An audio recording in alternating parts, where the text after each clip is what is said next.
All right, we have a very special guest here, the RLC Chairman of Florida, Matthew Nye. Matt is a political activist from Brevard County who became active in the 2007 Ron Paul campaign. Prior to the Paul campaign, Matt's participation in politics consisted of throwing things at the TV, cursing at the radio while driving, much like myself. After Dr. Paul lost the primary, Matt decided to stay engaged by joining the local REC and launching the Central East Florida region of the RLC. Within a year, that group was attracting standing room only crowds in excess of 100 people. In March of 2009, he was appointed as state treasurer of the RLC. In April of 2009, Matt organized the first Brevard Tea Party, which drew 1,500 people. On July 4th of that year, he doubled down on that success, drawing 3,500 people to the Space Coast Stadium for the second Tea Party event that was featured on the front page of the newspaper. In 2010, Matt put his money where his mouth was and ran for county commission against an ensconced incumbent rhino. In spite of being outspent 9-1 and doing only about 1,500 mailer pieces in a district of 40,000 people, Matt pulled in excess of 6,000 votes, 41% of those cast. One of the best showings by a Liberty candidate in the entire state. Would have been better if I'd won. That would have been better. In January of 2011, he was elected as state chair, and in March of 2011, he was elected as national treasurer at the national convention for the RLC in Arlington. Matt has worked as regional director for Vertex Consulting for the last 4 years, selling voice over IP business phone systems to enterprise organizations, and also runs a small business web development firm called Virtual Information Systems. He resides in beautiful Melbourne, Florida with his girlfriend, 2 dogs, a cat, and a turtle. Please join me in giving Matt a warm welcome.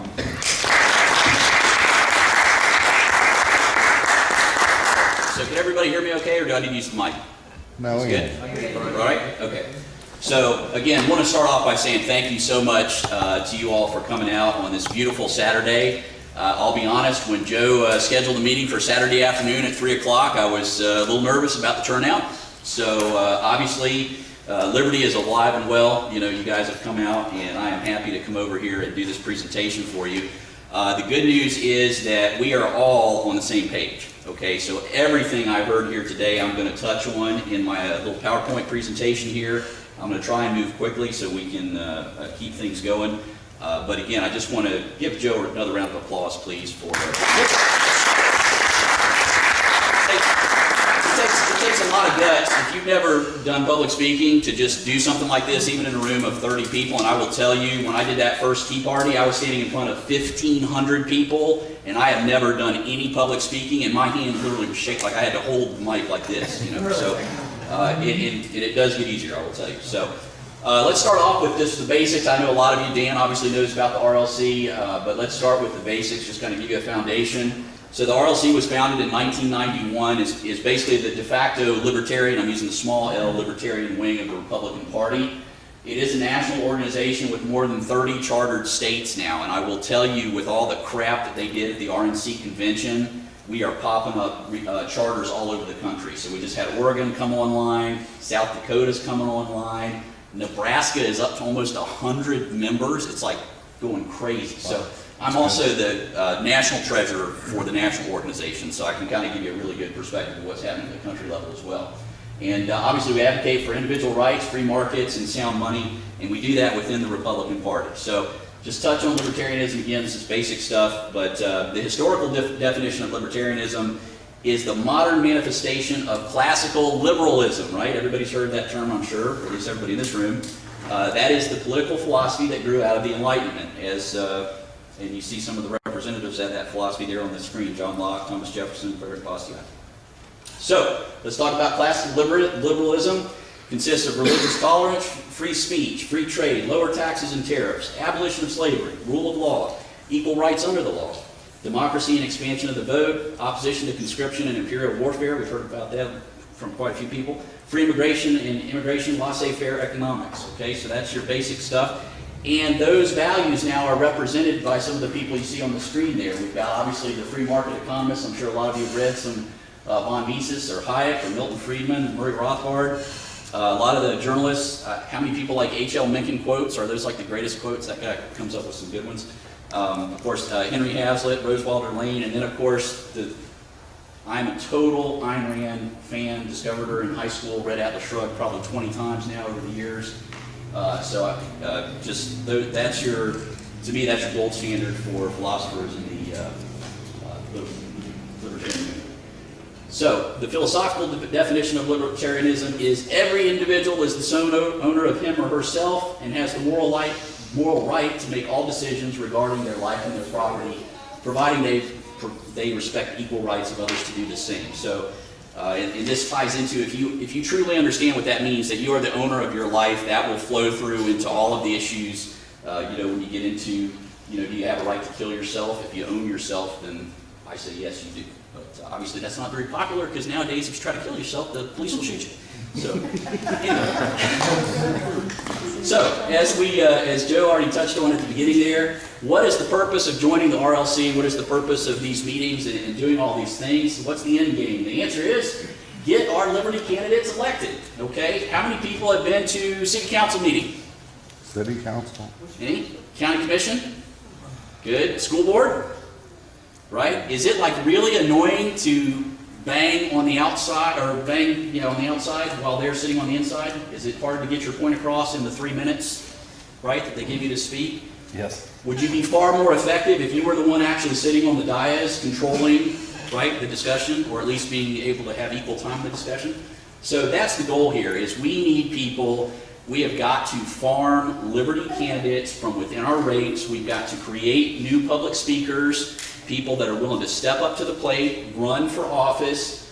And it is very important to win, but that's not all it's about, because I will tell you, in my county, I did not win my race, but I have a tremendous amount of political clout there now, a lot. And the reason is, nobody thought I would get anywhere near the percentage that I got. I mean, it was, I was a joke as far as the establishment was concerned. And 2 weeks before my race, they were so nervous by the hype that my race had created. I actually had people coming from what we call the Economic Development Commission. It's basically they get $1.5 million of their budget from the county commission. It's like to attract businesses. And I was anti-EDC, like I didn't think that should be government funded. I actually had people from the EDC coming and telling me they were looking for a job because they were that sure I was going to win and I was going to cut their funding. So just, you never know when you run for office or when you do a Tea Party, who you're going to meet,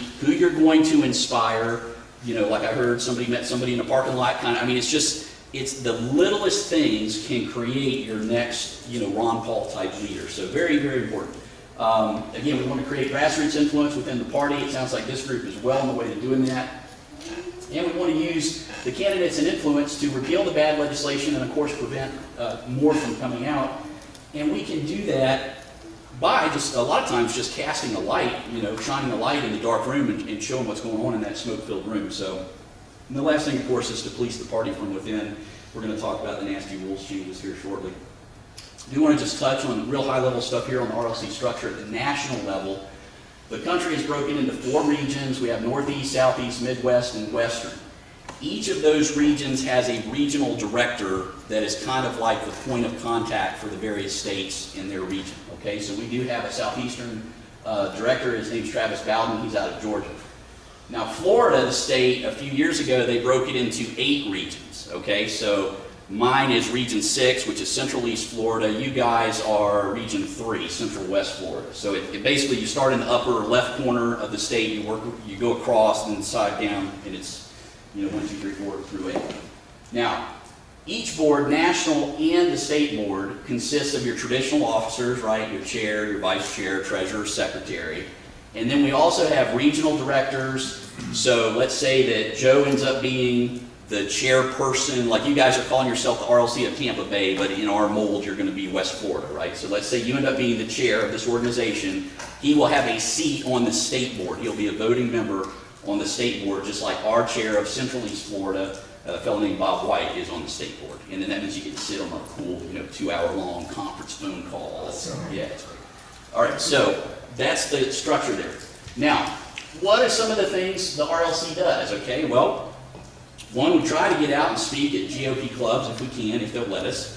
We do a lot of educational forums. Obviously, we do lobbying, coordinated statewide activism. We've done outreach booths at different GOP events. That's one of the things that I've tried to do after I became chair, is we're trying to coordinate our statewide events with the RPOF events, right? Because we're supposed to be part of the RPOF. So what good does it do us when we have our annual convention at a different time, than the RPOF? It's better to try to do it somewhere near so we can all be in the same place at the same time. We do endorsements. Obviously, we try to farm candidates. We use our network to promote outside events. We do have a PAC, and that PAC this cycle has been very active at the national level, and we're actually whittling down. We've got a little bit of money left, and that's what we've been going through on the national email board list, deciding who's going to get the last couple grand that are in the PAC. One of our big successes is a fellow up in New York named Dan Halloran. He ran up there and won a city council seat. He's now running for Congress. And so he's got a very good shot because apparently some horrible scandal just broke on his opponent. So we think he's actually going to win. And another big Liberty guy is Justin Amash. He's a big advocate of RLC. So we've also got a website, and I'll talk to you guys, maybe later about what we can do to help, in terms of content and things like that. So we have a website and Facebook pages and all that good stuff. So I want to ask this question. I don't want an answer yet. How do you think we're doing? Oh, you can't see it. It's lighted out there. But the question is, how do you think we're doing in terms of influencing the party? And I want to play this video.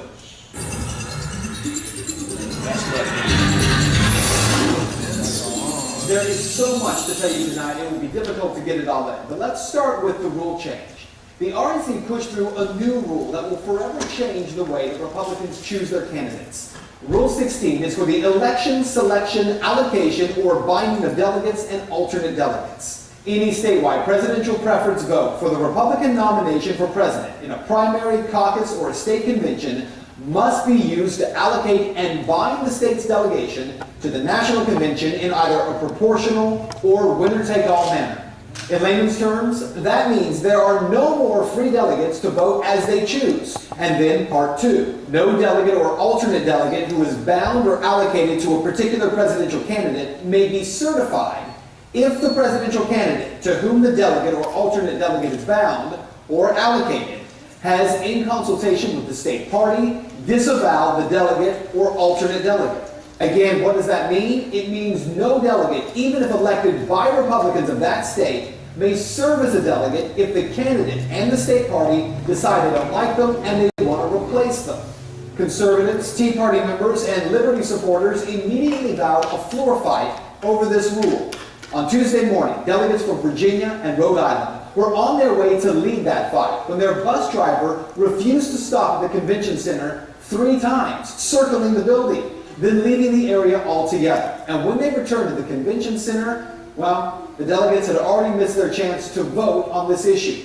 One of those Virginia delegates, Matthew Hurt, tweeted as this was going on. Take a look. Morton Blackwell was on a bus outside the Rules Committee where he's needed to fight for grassroots conservatives. We have looped around the GOP convention twice and driven away from it. Rules Committee member Morton Blackwell still on the bus. So who is this Morton Blackwell that was trapped on this bus with Virginia delegates? Blackwell is a member of the RNC Rules Committee, and he was the most ardent advocate opposed to the rules change. Now, inside the convention hall, delegates who did make it, they were asked by Speaker of the House John Boehner to vote on adopting this new rule. Now listen, as the vote is taken. The question is on the adoption of the resolution. All those in favor signify by saying aye. All those opposed, no. Any other chair, the ayes have it. The resolution is adopted. Without objection, the motion to reconsider is laid on the table. In the opinion of the chair, the ayes have it. How could the Speaker of the House determine clearly how many voted aye and how many voted no?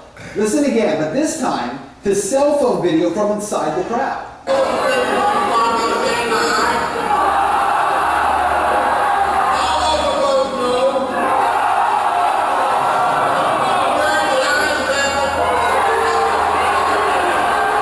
Well, maybe there's a good reason, a really good reason, that Boehner claimed the ayes had it. Today, incredible cell phone video was released as delegates stood by and videotaped the teleprompter that Speaker Boehner was reading from. We're going to take this video full so you can read along for yourself.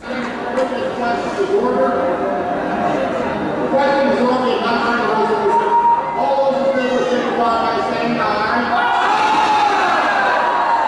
All those opposed, no.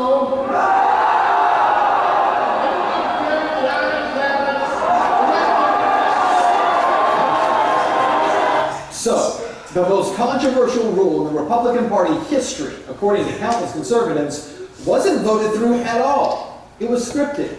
Despite the shouts of what at least half the room of delegates appeared to have been voting, Boehner just read along with the script. So why is this rule so controversial? Well, consider this. In 1976, Ronald Reagan was a conservative outsider in the Republican Party. But delegates who were conservatives fought back against the presumptive nominee at the time, Gerald Ford, and they forced a brokered convention. Reagan nearly upset Ford thanks to conservative delegates who had had enough with progressive republicanism. Brian Doherty is a Republican National Convention delegate from Pennsylvania. He made this point about this rule change this week. Quote, "Now these rules as they are, if they were in place in 1976, Ronald Reagan would never have risen to power in the Republican Party. When he challenged Ford in 76, he would not have had a say. And then he would not have been in a position to win in 1980. So, we would not have a President Reagan if those rules had existed back then." So what you need to know is that the Republican Party didn't need to do any of this to nominate Mitt Romney. Romney had the nomination. He had the numbers at least. But looking ahead, it appears the party was so concerned about not having to put up with Tea Party candidates or Liberty candidates in the future, or apparently with those conservatives like Ronald Reagan in the past, that they were willing to start a civil war for control of the party. Make no mistake, what happened in Tampa will not stay in Tampa. And that is reality check. So how many people have heard I'm sure you all know the Gandhi quote, first they ignore you, then they laugh at you, then they fight you, then you win, right? So what does this tell you?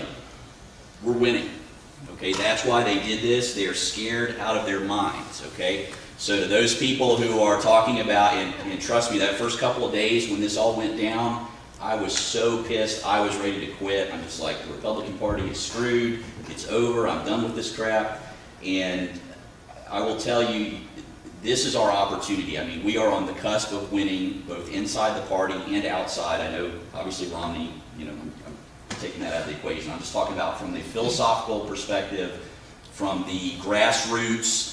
I think, that we've hit a point now where our message is resonating with the average American. Like you say, you're seeing people come out to groups like this, going to see Atlas Shrugged. I mean, I just think we've got traction. We're on the cusp of winning. So please, to those who are contemplating, do we stay inside the party or do we go elsewhere, stay and fight with us, because I think we're about to turn the tide here.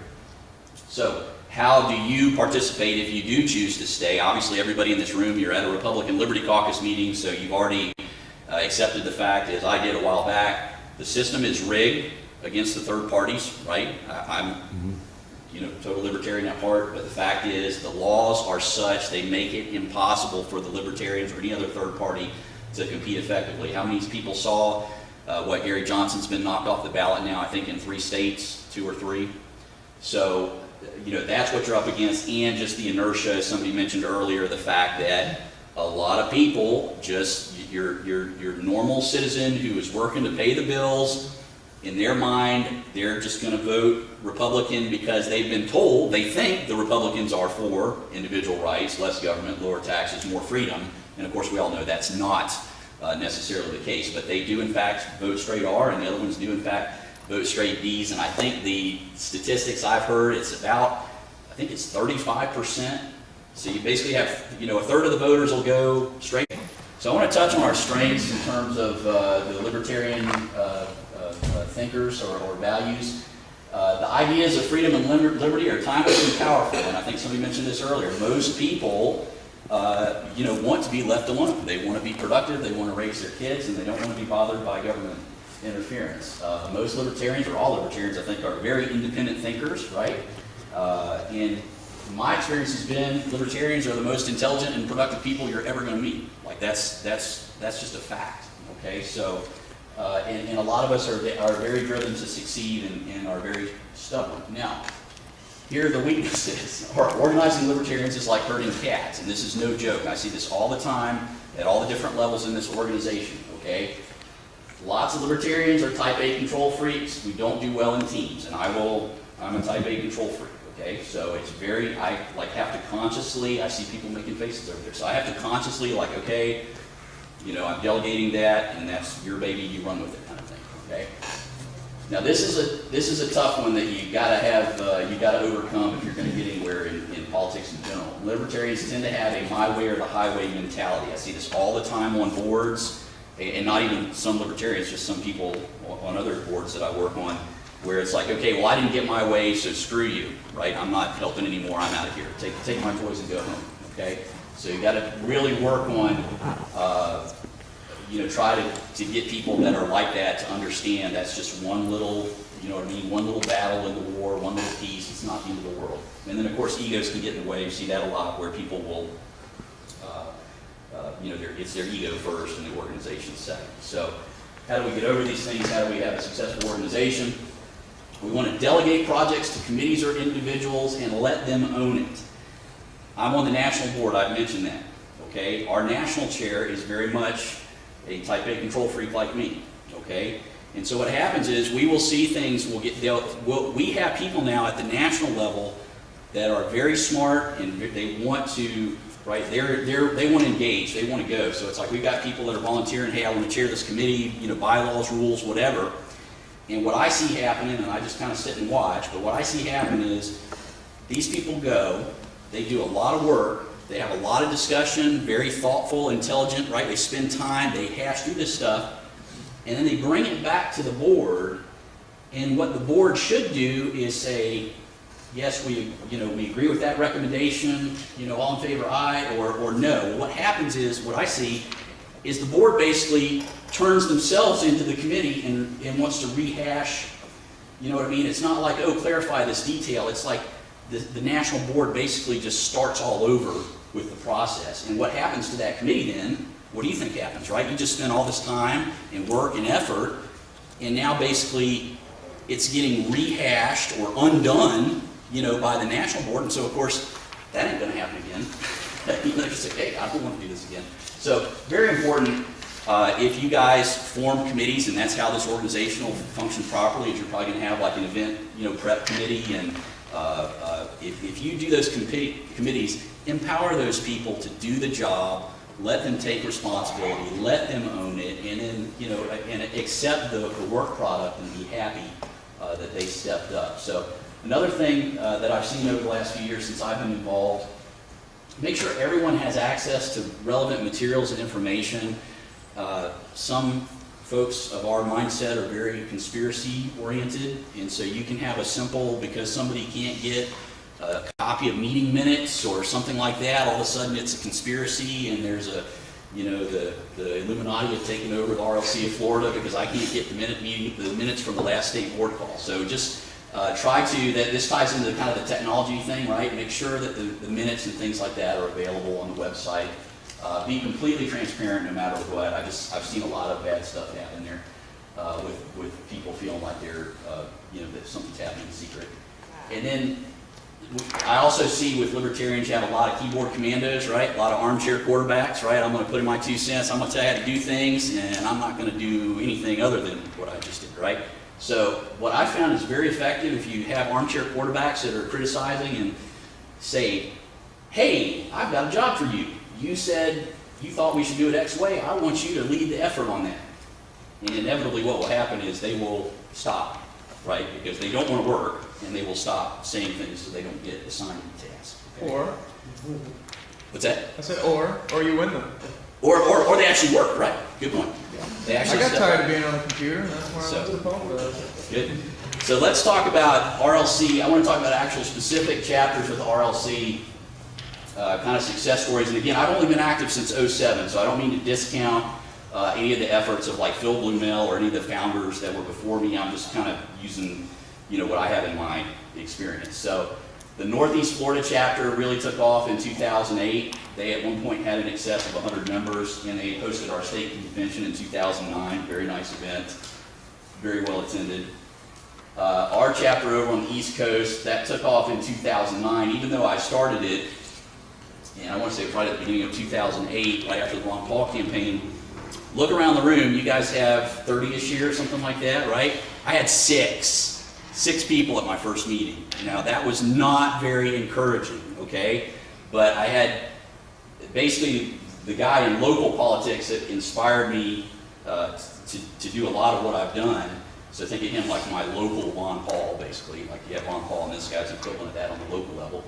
And I also had one of our state reps was one of those original members. So that was kind of like, I'm like, okay, well, if I got the clerk of courts, right, who's my mentor, and then I got this other guy as an actual state rep, took the time to come to this, then I'll stick it out. And we ended up, same thing, over 100 people at our meetings, more than 100 dues paid members.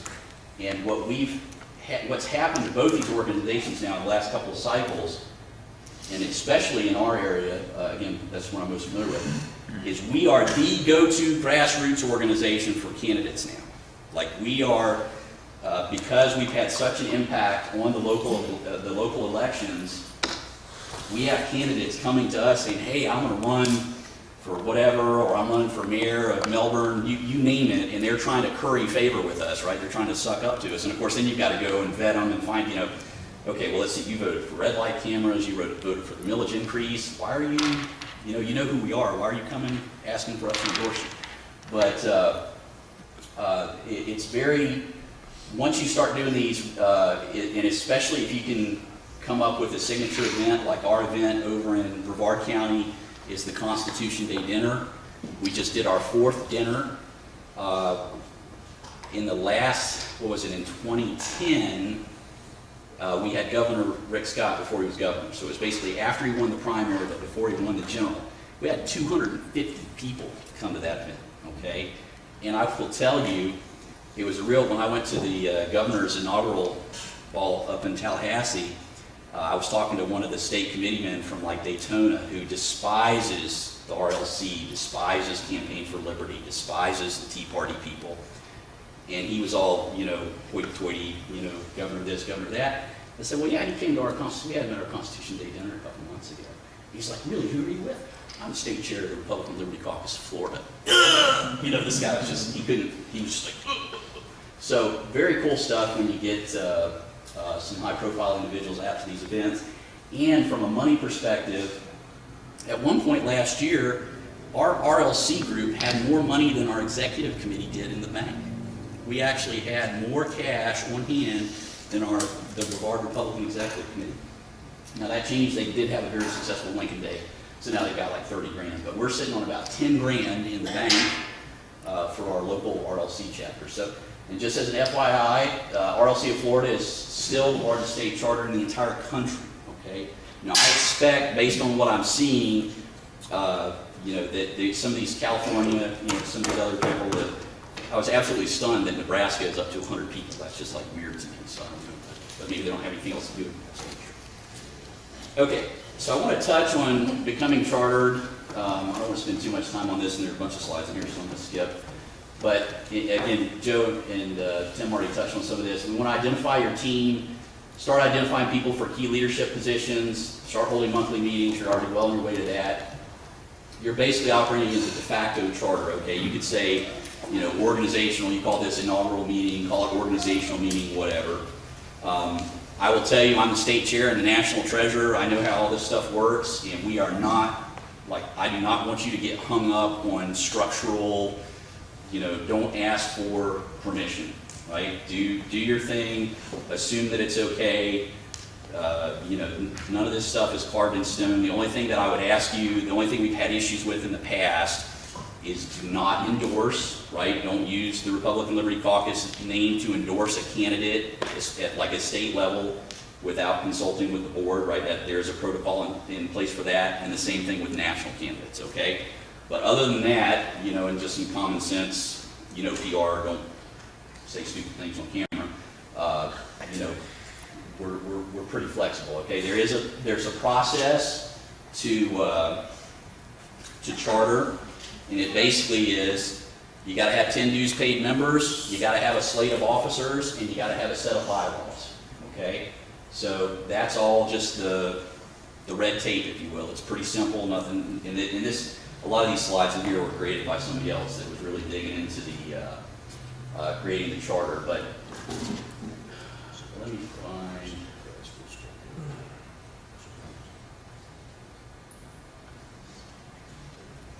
So here are some of the resources you can go to. Basically, you can download the bylaws, go through them, tweak them to suit your organization. I will tell you a couple of things you want to keep in mind is you're gonna, you know, let's say that you guys chartered next month, for instance, that you get your 10 dues paid members right out of the starting gate here, and you're ready to charter next month. You're gonna want to make your just because that's your anniversary date, that's when you're starting, that's going to drive your elections, right, for your officers and things like that. You may or may not want those elections to take place in November. So all I'm saying is in your bylaws, you may want to say initial slate of officers, November to January, right, and then do your elections in January. Odds are it's going to be the same people, it's just going to be a formality, right? And the reason I say that is the national convention is typically in March of every year after. It's a biannual, every 2 years, right? So you want to have, if you want your officers, right, to have a shot at being a national officer, then you're going to want to have your elections just prior to national, right? So we typically have the state convention in 2011, we did the state convention in January, and the logic was, okay, we elect a new chairman, it ends up being me. Now I go to the national convention to represent Florida, and as it happened, I basically ran for every seat. As bad as this sounds, that like I wanted to be involved at the national level so badly, I ran against the sitting chair, I ran for vice chair, I ran for secretary, and I ran for treasurer, and guess what? I won treasurer. So here I am, right? And people were laughing at me. They thought it was funny, but I ended up as treasurer of the national organization. So that's the logic there. So just bear that in mind when you're doing your bylaws. Again, don't get hung up on that part. The main things are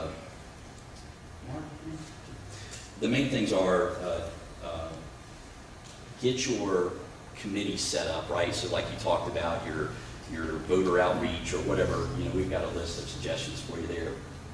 Now, stuff that's coming up, and again, basically what I just touched on, we're trying to, at the state level, we want to do our annual convention in conjunction with the first RPOF quarterly. All we know basically is it'll be in Orlando and it's sometime in January. They're pretty bad about publishing, like I have to constantly call, hey, when's the next meeting? You know, I try to go through our state committee men and women. Dan, you may have some sway, you guys.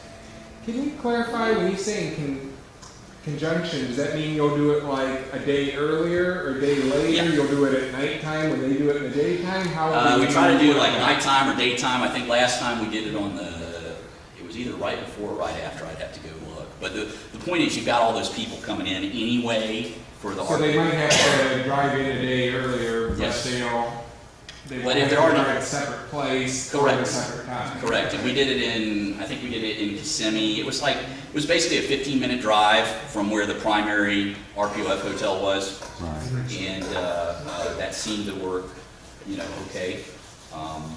To It me, seemed like it was on the same day, but a different time. it was. I think it was early. Because we had to drive from one to the other to get there, and some of us were late, Yeah. and it already started. And I'm open to suggest, and that's what I say, that was the first time we've tried it. Right. But it did seem at least like you know, I know the people that I talked to, a lot of them were going to the RPOF thing anyway, so it's kind of like you get, you know, bang for your buck. So, and I am looking for volunteers, by the way, so if anybody for state convention that wants to help organize that, I got any professional event planners in the house, anybody? Trade show people, event planning? I could use you at the state level. Like I said, national convention is at the end of March. That's already slated in Austin. And my understanding, I think Maine is bid in national. This is one of the things they worked on real hard this year, was to have the next convention already lined up when we go to this one, right? So you go to the March convention, and the next one's already, locked in, time, date, place, all that. So I believe Maine will be the 2015 convention, okay? Last thing I want to touch on, state board conference calls occur monthly on basically the last Sunday of the month at 7 p.m. The call details are up on the website under events, so you can check that out. Now, before I play this, I want to talk about success stories that we've seen. Obviously, again, the folks that got elected, like Dan, to state committee man positions are success stories. The vice chair of the state organization, a fellow named John Stevens up in Jacksonville, won his state committee man race, right, for I think it was he Duval, I believe, Duval County? He's in St. Augustine. St. John's. He's St. John's County. Right. So those are big wins, but I want to tell you specifically about a city of Satellite Beach in our area over on the coast, where we were able to get two, well, I'm going to say one true Liberty guy and one pretty good, right? Because she's already starting to flake now. But what we were able to do, 5-man, how many people, right? You see these 5-man commissions or councils, right? You got to be able to get to 3 votes to do anything. Our county commissions like that, a lot of our city councils. Well, we were able to flip the city council. There was one guy in there, and he was the proverbial, no vote. They're voting to raise taxes, no. The only guy, right? Crying by himself in the wilderness, don't do this, okay? So we all went to work, and we got 2 good new council people elected, and here's where it's really cool. They got elected, and then because one of the older sitting incumbents passed away, they got to appoint the new guy, right? So they appointed a kick-ass citizen watchdog guy. This guy, I absolutely love him. So now we got a 4-1 super majority on the city council. They have cut the spending. The city manager actually resigned when the guy passed away and they appointed the new guy. The city manager was just like, I'm screwed. I'm here, right? So he quit. They had issues with the CRA where they had been misspending CRA monies. The lady that was in charge of that resigned. Anyway, they appointed just a regular citizen as an interim city manager. And the bottom line is, in less than a year, they have cut taxes. They've cleaned up their CRA issues.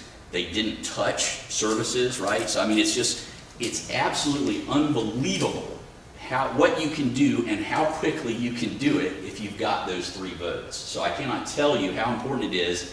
And who was it? Somebody mentioned a doctor that was running that you're helping? Dr. McCaleb. Yeah, so definitely do everything you can for that person, because what happens is a city council race, that person is now a spokesperson. They're going to be covered by the media. I mean, our newspaper is all over that Satellite Beach city because there was so much crap going on before. And the great thing is the really liberal newspaper reporter that we all hate him. He used to be a reporter. Now he was like a newsy editor, and now he's the opinion editor. But he lives in Satellite Beach, and he loves what they're doing. So it's absolutely hilarious to have this guy that normally you just can't stand anything he says, and he comes on the local conservative talk show radio, and he's like, yeah, the numbers don't lie. I mean, these guys they're doing exactly what they said. We got, services are untouched, the recreation and parks are untouched, and they've cut taxes and improved efficiency. So really, really important if you can stay focused at the local level, because once you get that toehold. Now, I guarantee you some of those guys are going to go on to run for either school board or county commission, and then if they do a stint on county commission, then they'll run for state house, right, or Congress, and light up the chain. So, last thing I want to play, since we're only a couple of weeks out from the general, right, I'm sure you guys may have seen this a couple of years ago when it came out, but I love the music on this, so I'll run this video for you real quick. Oh, sorry. What happened?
obviously that's from 2009, but that's what we're up against. So I encourage everybody to keep that in mind here in the last few weeks. Go to work group candidates, of course. Try to vote the socialists out. So Q&A, any questions? Who does the videos? I'm not sure who actually did that. That, like I say, that popped up in 2009. They did a second one too that was a little bit shorter, encouraging the Republicans to join us. So it was some Tea Party type outfit. But yes, sir. Do we have somebody taking memberships at this meeting? I am ashamed to say my printer malfunctioned, so I do not have membership forms with me. But you can go to the website and sign up that way. There's actually a section that says join, and then there's a section for your Central West Florida would be the region that you sign up for. So you can do that. It's rlcfl.org, and then go to join. And then you can pay with a credit card? Yep, it'll walk you right through. And just I know Joe and I, we signed up at the Howard Johnson's. oh, so you went through the national, then I need to pull you and copy over. Yeah, there's a little, again, this is by virtue of the fact that this, and I didn't mention this in my presentation, but everybody in the RLC is volunteer, right? Nobody gets paid. So there's a lot of systems that we're still working to improve at the national level. So we finally, that was one of the things I ran on as treasurer, was put in place a nationwide database instead of each state having to maintain its own. And so they basically, I convinced them to use what we're using in Florida, which is a program called City CRM. And so you guys, when you signed up at that convention, it's in the national database and it'll get duplicated down to us. So can I ask who has already signed up and paid their dues? I know Joe and I, have you yet, Tim, or? Okay. I've been a member for years. Okay. Yep. Say again? Oh, that's a good question. Sorry, I didn't touch on that in the presentation. So individual dues are $45 a year, and here's the breakdown. Here's how that works. 15 of it goes up to the national organization, 15 goes to state, and 15 will stay local in your region. Now, at state, because when I came on, I didn't feel like state was doing enough for their cut. So what we're doing now with state is we'll pay for your meetup, we'll host your website, right? So there's a little bit of extra value there. We just happen to be at the moment out of printed materials that I would normally bring to something like this. But we do have some very nice brochures that we'll provide you with to hand out at your meetings when you've got prospects and things like that. So $45 a year. There is a higher level membership called a premium, which is $75 a year, and that will include your spouse. You'll see there's about 7 different options on that sign-up form. And we do have, just so you know, we do have some pretty large donors. You know, we've got people that will join for $500 a year. You know, I have there's one fellow out of Jacksonville that strokes us $1,000 a year just as a, hey, want to help, and he orders printed material. So I mean, we've got some good donors and activists in our ranks. Who else? Other questions? Yes, sir. Is that Rule 16 John Boehner video posted online anymore? Oh yeah. In fact, I would. We posted, I think it's on the national RLC national website. Let me touch on the rules thing too real quick.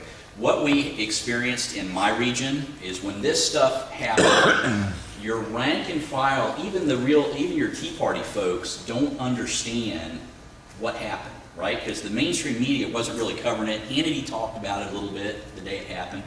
Rush touched on it. But basically what was happening is I was posting on Facebook, I can't believe these guys. This is terrible, okay? And the blowback that I was getting was I was encouraging people, because I was calling the RNC and the Romney campaign people cheaters, everybody was assuming that I was trying to get people to vote for Gary Johnson. Now, I don't know how this, happens, because I'm the chair of the freaking Republican Liberty Caucus. Why would I be telling people to vote third party? And what we found is that people truly did not understand what happened. They just didn't know. And so we had these terrible email exchanges where people were like, I'm quitting the RLC because you guys are just telling people to vote third party and all this crazy stuff. And so we actually showed this video at our next membership meeting, right, where we had 60 people in the room. And when I asked how many people knew, that were seeing those emails, understood this is what I was talking about, and only like 5 out of the 60 people had any clue, you know what I mean? So they're seeing all this email and all this, I'm trashing Romney and and what are these guys doing, and they're driving off the wrong ball people, and they're crazy, and why are they doing this? And the bottom line is, people do not know that that happens. So yes, it's out there. If you just Google RNC rules changes, you'll probably get, I know this Ben Swan guy is great on that Fox 19. I would definitely encourage you to follow him on LinkedIn and Facebook. But those are, when you show that video, I mean, nobody, well, let me rephrase. I think very few people are okay with such blatant cheating. I mean, there are clearly some people who are okay with it, but I think most people aren't aware of the, how bad it was. So, other questions? Yes, sir. Was that voice vote supposed to be 50-50 or 2/3, 1/3 if they approve it? It would have been, I think, a simple majority in that one, but the fact is, when it's that close, the rules, they're supposed to automatically go to a roll call vote. Like that's the real kicker was, it was clearly scripted. They never had any intention of letting that not pass. And right, apparently their rules are such that in anything even remotely close like that, they're supposed to go roll call vote. And that's why people are so, and what I was getting to, I'm sorry, I meant to follow up. We, as the RLC of Florida, have not issued like a condemnation letter or anything like that, because what we were getting at our level was, you got the general, you're trashing Romney, you're going to make Obama win, right? So basically, we decided at the state board, we're just going to sit on this until the general's over, right? And then we're going to come out, guns blasting. We'll do a resolution, like we're actually going to push for a resolution at our local executive committee condemning it, right? And that's exactly what you guys should do over here. It's already been brought up at the RPLF. Good. So. And it's brought up by the chair. Good. So. And that's. How will we be able to educate in our RECs? We won't have control of the agenda unless, obviously you can show one or two people. For the RLC stuff, you mean? Or well, how will we show them that video would be the question. Would we? That depends on the structure. Like I know at our executive committee, their sound system sucks, so I would have to bring, if I wanted to run this, I'd have to bring my PA. And our sound system is good. It's well, they just, give us, I don't know if they give us the time. We just Yeah, have to ask. yeah, he would. Yeah, just ask them in advance. That's I mean, all most, unless it's something really crazy or they just hate you. I mean, I know there are executive committees where the RLC and the C4L people are just despised. Like Pasco. But, well, and that's, I didn't touch on that either, but I will tell you, somebody said it's easier to make headway with honey than vinegar, right? And what I found is if you use words like, take over, Right. take control, and you haven't been to an executive committee, you know what I mean? You just kind of walk in, and I'm a Ron Paul person, I'm going to take this joint over. That does not go over real well, okay? And what we found in Brevard is that I actually I was a Ron Paul guy. That's why, I did go there, right, to have an influence on the executive committee, but I basically volunteered for everything. And so I do so much work for them, they're nice to me. You know what I mean? Like I was the chair of our biannual picnic, which we had, 1,500. It was basically like a tea party. We had 1,500 people come out to see the candidates. So if you just plug in and just work, make your comments when you think they're appropriate. Like you say, try not to be too negative. But if you're actually working, good volunteers are hard to find, and you will find that you will get a lot further. And the executive committee strategy, as Dan knows, that's a long-term. That's a long-term thing.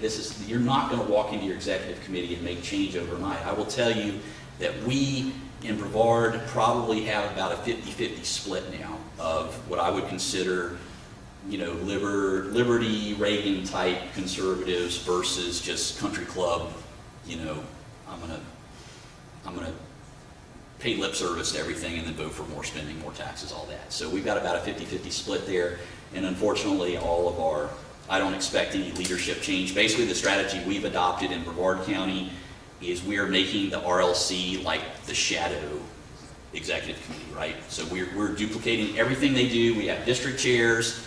We're acting just like we are the rec, okay? Except, we're not the official party. And I can tell you already that it's working because nobody goes to the like these candidates that are coming out of the starting gate, they're not going to the executive committee and kissing up there. They're coming to see us because they know that the executive, they're country club Republicans. They're sitting around smoking cigars and drinking wine. They're not out knocking doors, right? They're not working phones. So, I mean, if you guys are putting in the work for the candidates and you do get some of your people elected, that will not go unnoticed. And I will tell you, again, that's the only thing these bastards fear is somebody, you run somebody against them, right? So, and that goes for everything. Judges, city council, commission, they do not care about anything except bad press and a challenger in the primary, right? So those are your two weapons. And so if you have things like red light cameras, you were touching on that earlier, we didn't stop it in Melbourne. They still voted for it. But man, we turned out 100, this is no joke, a city council meeting that normally gets 12 or 13 people in the audience, we turned out 100 people from all over the county. And when I got up to speak, I actually said, well, everybody that's here to speak in opposition to the camp, or everybody that's in opposition, because a lot of people didn't want to speak, right? I said, stand up, and the whole freaking, and I didn't even realize, until I said it and turned around, like the whole thing stood up, and people started cheering, and the mayor, he got all pissed, and he starts banging the gavel, he goes, order, if you don't quiet down, I'll have you removed. I said, Mr. Mayor, I would like to see you try that, because they only had like 2 cops there, But anyway, that was a good meeting. They did still vote for him, but we gave him very much a black eye in the newspaper. So just remember that. And letters to the editor, too. You could really do some damage with letters to the editor. What else? Yes, sir. I have some questions. Sure. Is becoming a member of the Liberty Caucus in any way tied to having to be registered Republican? Only in the sense, if you want to be a true, voting member, so when you come to convention, you can vote and things like that, you do have to be a registered Republican. But you can be a Libertarian or Constitution Party and be what they call an associate member, so it just affects your voting rights. And again, you're never going to see the RLC endorse a third-party candidate. I mean, it's expressly prohibited in the bylaws, so as long as you're aware, we're very much... we want our libertarian brothers. That's what I say. We're all philosophically, we're all on the same page. It just comes down to tactical. Some of us have chosen to go within and some are fighting. So, but you can say, for example, even though you'll endorse only Republican candidates, for example, they didn't endorse Romney. So by not endorsing, right, that says something too. Correct. Exactly. It's kind of the whole, what is that? If you can't say anything nice, don't say anything at all. That's our stance on Romney. And I will tell you that we've already got the press releases written for either way. So if Romney wins, we have the press release ready to go. Okay, great. Now can we start looking for a real, Liberty candidate for the next cycle, right? And then the other way is if Romney loses, we're just going to go guns blazing against the Republican establishment. That this is exactly what happened, socialism light, versus you could have had a Ron Paul, so those press releases are already being debated at the national level. So as soon as the general's over, we'll fire those off. But no, sir. Go ahead. Does the RLC ever work with the 10th Amendment Center? Yes. Okay. In fact, I spoke at their last event in October in Jacksonville. Okay, because I saw that they're pushing a lot of notifying. Yep, absolutely. And that looks like a good I strategy. remember that. The 10th Amendment Center's great. Love it. Is that PowerPoint available for us to look at? Sure. Absolutely. Yep. And then last, I wanted to say, you had mentioned the video about the rules change. Freedom Works did a really nice write-up, really long write-up about what the actual impact is. I forgot about that. It is good. Yeah. Okay. Great. Yes, sir. You mentioned that you have done Tea Party things. Our Tea Party isn't so liberty oriented. Right. It's I know. and our 912 groups isn't always. Some are liberty oriented. I just wondered how your relationship with your 912 group Do you have a religious war going on over here? That's what we have in our 912. It's anti-Muslim. It's just yes, that's and our Tea Party group has also encouraged people to be. I will tell you that I still wear the title as organizer of the Tea Party over there, and I still do get the TV stations and the radio, specifically TV and the newspaper will call me for interviews, so county commission raising taxes, things like that. So in that sense, we get very positive exposure for the Tea Party on spending issues and things like that. The downside is that, like you say, spending as a Tea Party issue has very much taken a back seat to the anti-Sharia stuff, the Agenda 21 stuff, which is all, it's a legitimate issue. It's just like to me, it's like, hey, if that's going to be your focus, you should make the Tea Party, to me, and somebody mentioned it earlier, was about the spending and the debt, right? That's an issue that you can win 90% of Americans on. Keep it on spending and debt, and you've got 90% of the people on your side, because everybody agrees that government's crazy out of control and spends too much, right? As soon as you start throwing in all the wedge stuff, abortion, anti-Sharia, now you're just, you went from 90 to 60 to, I mean, it's just frustrating. So. Now, are you part of the Tea Party Alliance email group? That is statewide. There was one that actually wouldn't. Jason Hoyt, that. Is that the Florida Liberty Alliance? There was one that actually wouldn't let me on because one of the upper people had a conflict with my mentor. It was kind of like, oh, well, don't let Matt on here because he's a Scott Ellis guy, and Scott Ellis is a jerk. It was one of those. So I never. You know Jason Hoyt? I've met him several times. Yeah, in fact, I debated him. Believe it or not, I sent an email. Do you remember when what's her name, Amy Krimmer, came out and said we're going to support Mitt Romney if he, no matter what? Do you remember? I think it was last year. She basically said the Tea Party is going to support the Republican nominee no matter what. And I sent out an email and said, well, then what the hell was the point of the Tea Party? You're just the Republican Party now. And so I actually ended up debating Jason Hoyt on Fox 35 in Orlando. And I was hey, no, we should not support we should support the candidate that's going to cut the spending and the debt. And Jason was on the other side, the Amy Krimmer side. Well, she's a nice lady, and it was, so yes, I know it was actually a very funny interview because one of my coworkers saw me on TV, and he called me the next day. He's like, hey man, I saw you on the news last night. And I was like, well, what'd you think? He said, you kicked that guy's ass. So,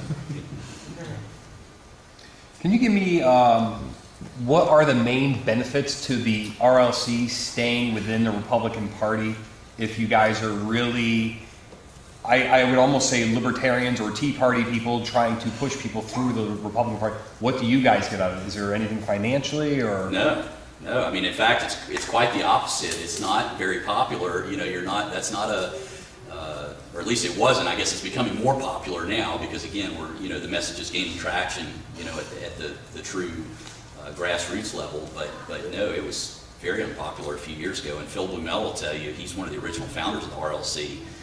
You don't get active in the RLC because you're trying to climb the ladder, or make money. That's not I think it's more having a voice. I mean, if you can get, again, you got Dan as a state committee man. He gets to give reports at those meetings. I didn't even touch on the RPOF structure, but basically you got 67 counties in the state.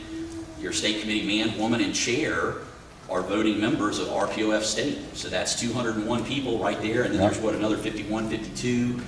Some of them are appointed by the governor, some of them are elected officials. But the bottom line is, if you've got a vocal state committee man or woman or chair, you now have a voice at state. There's only 253 people, and it's really not all of them are calling the shots. They break it by congressional district, don't they? There's like right. This congressional district. Yeah. Right. So I mean, you could very easily, if there was a coherent, and I think I know Mark Cross and other people have tried this over the years. If you could get all your grassroots organizations to truly engage in the executive committees, you could very quickly effect change within the RPOF. So, well, we do know we have 10 on there, 10 members. Out of 10 committee men or women. 10 committee men or women. So, I mean, that's the biggest thing to me, I think, is just the fact that you have the opportunity now. You can give reports, you can put things on the agendas. I mean, you have a seat at the table. Whereas if you're just if you're not participating in the executive committees, you're just, you don't even have a seat at the table. So, yes, sir. Up in my particular county, any group that puts Republican that operates within the county. They say you have to be chartered, right? Yeah. How do you we predate that, just like the Federated Republican Women do. So we've done that dance with Jim Greer, and basically our stuff predates all of that they put in place. It's already been challenged in court and the 9 yards. So if you have that issue, let me know and I'll get you the requisite paperwork that you need. Now, I'm not sure we want to do this. I'm just throwing it out as a hypothetical. If up in Pasco we were able to get 20, 30, 40 people together under this auspice, right? How would we would structure it the same way we're structuring, attempting to structure here, right? Right. Are we in some way then an organ of the Republican Party in Pasco? No, Completely unaffiliated? correct, So not part of the Republican club network that they have? correct, Completely unaffiliated? correct. So And then- So they're not necessarily any automatic voice with any RLC? Okay. you still have to, you're right, you still got to earn you got to work your way in as far as just like anybody else on the committee. But that is, that's basically, the main asset, to go to your question, the main asset the Republican Liberty Caucus has is we can use the word Republican whether they want us to or not. I'm very interested in that because up in Pasco, they definitely challenge you if you put anything Republican on you. So to be honest, I got kicked out of the party in 2000. I got kicked out of the REC in 2008. I came right back in. They kicked me out in June. I came right back in when we had the election in August. I came right back in. And you won I your, ran for treasurer at that time. Okay. I didn't win. I got in a packed room. I got a third of the vote. okay. But I love tweaking it. Everybody knows I love it. Yeah, okay. No, well, then you and I need to get together and we'll need to make sure we got everything ready for you. I would love to start a Republican Liberty Caucus chapter up there and have them try to tell me to shut it down. And they will, that's what I say. That was a big deal with the whole Greer thing. And we actually had, both John Stevens and Will Pitts got ejected from the executive committee, right? Their local St. Johns County executive committee. And then that's the irony is, of course, John just won in the election to be state committee. The other irony of it is the guy who kicked him off was the guy I defeated. Which was DiMatteo or Tony DiMatteo. Yeah. See, what they don't grasp, and I don't understand some of these people who consider themselves expert in politics. If you go after people and you go after them in a wrong, hateful, mean fashion, there are a number of good people there that are really offended by that. We've come back and there were 2 or 3 of us that were Ron Paul people. We've come back and we've got 30, 35 out of 160 that we never had before. And after this latest thing that they pulled in the party, I bet we're going to be good for another 10 or 15. Yep. So in one way, I'd like them to keep cheating and lying and stealing and being as rotten as they want to be because it really helps us out. So It does. No, you're free. and that's the irony. What just amazes me, and it's just like Ben Swan said, Romney did not need to do that. He had it locked up. What was the point? Like, what did they gain by doing what they did, by treating Ron Paul the way they did? It's just fascinating to me.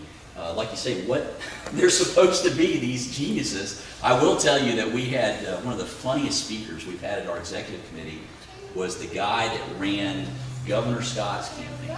Okay, now these guys, I can tell you, I had Governor Scott come to the 2010 Tea Party, and they were, let's just say his campaign was not running efficiently. Okay. This guy comes to our executive committee to talk about grassroots activism and what we should be doing as the grassroots. Okay, now think about this.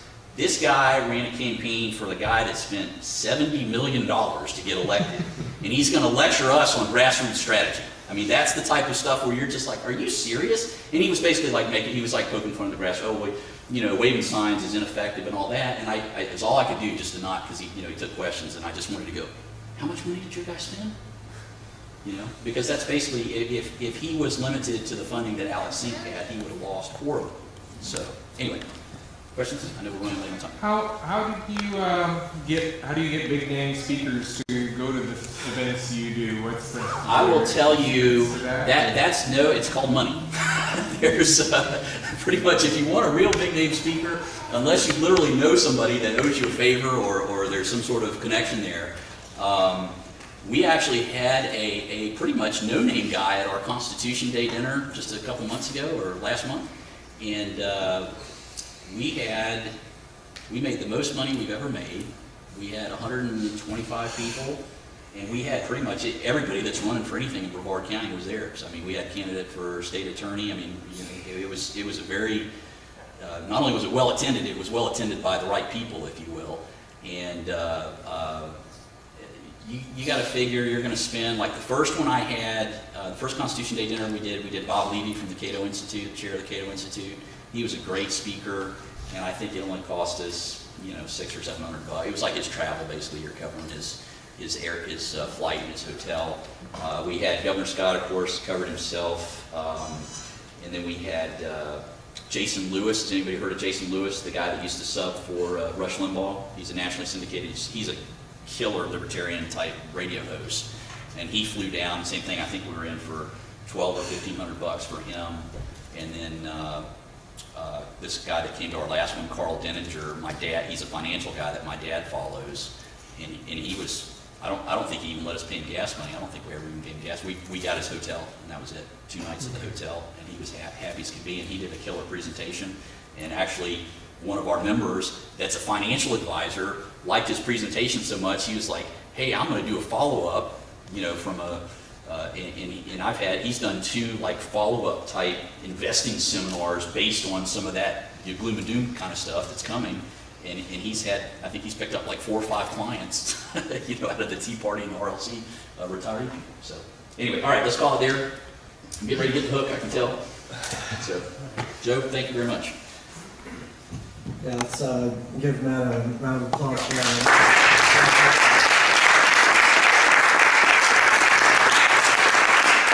Very inspiring stuff, and I think we can do a lot with the group here. And I think a good call to action would be, find someone that agrees with you, and let's see if we can bring them in.